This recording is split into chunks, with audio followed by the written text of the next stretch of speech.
Gather around, kids, so I can tell you the story of the Mermaid Wife. On a cool summer day, I was swimming and playing around with all my mermaid friends on the coast of Greece. We were all hunting around for lunch, which were usually just small shrimp, as we all eat.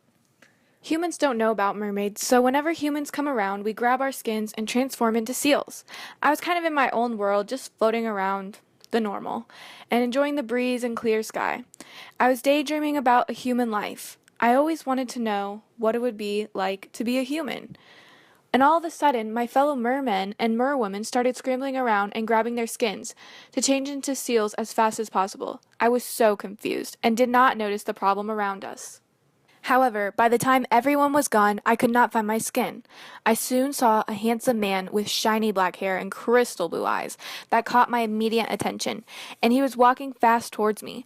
I was getting extremely nervous and scared. I was always told to stay away from these humans. Stories and legends passed down from my grandparents to my parents to me always warned us about how dangerous humans could be to the mermaids. But I always wanted to meet one of them and know what it's like to be them. As he approached me, he spoke softly. "Are you okay? Do you need somewhere to go? My name is Landon. Let me help you, please."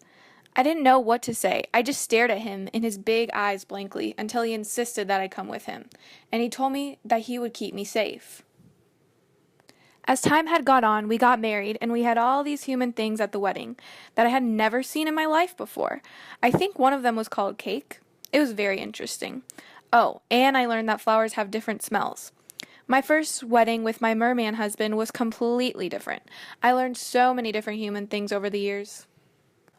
One day, the humans took me to the Apokris festival, where they taught me all about the human life and the Greek culture. I tasted all these Greek foods and learned why Greece is unique.